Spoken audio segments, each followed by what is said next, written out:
there's a $5 charge, right? And then you get the money back when, like, the thing is actually... So if you go like, hey, there's a crime, and then they get there like, okay, there's a crime, the money goes back into your account. If there's no crime, they take the $5 for administration fees.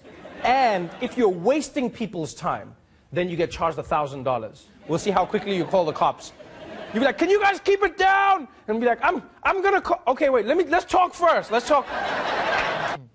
Joining us now, Steve Bramucci, the editor of the Life section of Uproxx, one of the world's largest digital and media companies, and the fourth largest entertainment property for young men between 18 and 34. He recently wrote an op-ed promoting more legislation that would fine people for making emergency calls against people of color for minor offenses. Welcome. Good morning. Thanks for having me. Sure. So just days ago, there was an outrage in Oakland when police were called. Residents said, hey, there's a black guy doing something, and it was a black firefighter doing his job, doing safety inspection. Doing the work that he's paid to do and that people have done for years and years, right? And they had sent notices out to every single homeowner in the area. And people are calling the police. And we're seeing this, it feels like we're seeing this more and more. Maybe that's because social media or sites like ours are telling these stories. But either way, we're hearing about them. They're entering the ether, right? And what we're seeing is that people are essentially, white people are essentially using 911 as their discomfort butler to bring up their racial biases and put those forward. And obviously, it has a toxic effect on our society. Looking at another incident, it happened in May, in which police were called about black people running an Airbnb. This was in Rialto. The owner of that house now says that the 911 call was justified because the people in that group were being, quote, rude, as she puts it.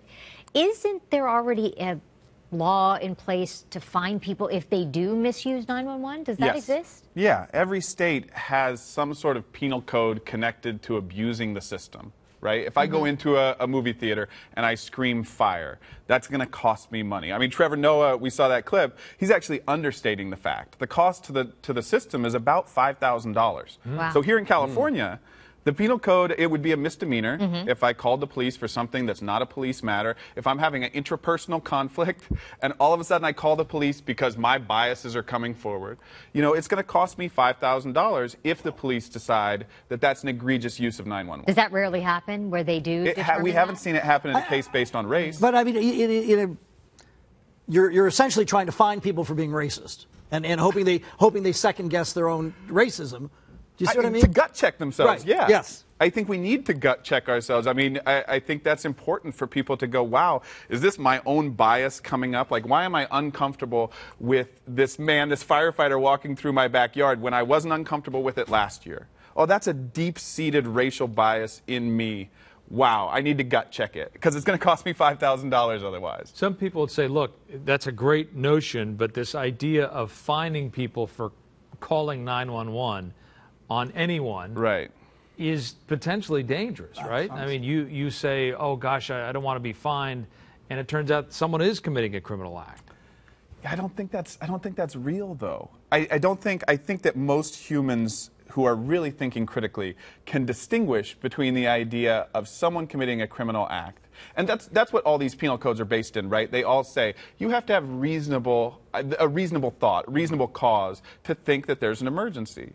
If you don't have a reasonable cause, you're putting a stress on the system. But moreover, like, you're also damaging our society. Like, the fabric of our society is damaged by racism. We know that. We see the effects of that every single day. Yeah. And so to let people who are doing that just go and to have it be a non-issue, or, you know, and some of it we see with this woman who was dubbed Permit Patty up in San Francisco, some of it is they're paying the toll on social media, and that's affecting their lives. And frankly, as much as I think social media mobs can be a dangerous thing, I think in this case, like, it's important for people to know there are consequences to your actions. And there are consequences to racism in America because this country is bending towards, like, racing towards equality and towards a more equitable society. That's a good thing. Yeah. But these social media mobs often are a bad thing because occasionally they're misidentifying a person. They're, you know, it's like, oops, it wasn't her. You know, that kind of thing. Yeah, but I mean, if there's video of someone calling the police on an 8-year-old girl because she's selling water, that's clearly a stress on the 911 system that's not necessary. Like, we know that, right? Like, if you saw your neighbor doing that, you'd be like, hey, why don't you discuss it with them instead? Does this feel like a thing that can be discussed? I think so. Why don't you just leave them alone? Yeah. There's What the about first that? out, an 8-year-old selling some water. I mean, we were talking before, I think that there's this idea in white people often that is, I'm having a conflict, I'm going to bring the police to remove you. If you and I are having a conflict and we can't settle it, right. I don't bring the police to remove someone. I remove myself. I can't get this worked out. We're not talking in a civil way. I'm going to back off. Not, I'm going to call the police and use them as my problem solver, because this is not an abusive conversation. It's just an intrapersonal conflict which happens in America, which we need to be able to navigate on our own. I know it happens, but I bet you I wouldn't doubt if it even happens between spouses or boyfriend and girlfriend. That's probably happened more often. Yeah, of course. But I think that's it's just a different segment of the conversation, right? Like, if we focus on these calls that are clearly racially motivated, and that's what my piece was trying to do, is focus on those calls and say, this is an egregious use of the system. It's not necessary. It's damaging the fabric of our society. It's breaking us down as a culture. We need to have a penalty in place. And we do. Every single state has a penal code for this. Yeah. We just haven't seen it acted upon. Interesting discussion. Thanks for being here, Steve Bramucci, editor of the Life section at UpRocks. For more information, you can check out their website. Follow them on Twitter and Instagram. Thanks for coming in this morning. Yeah, thanks, man. Yeah. Thanks. Okay.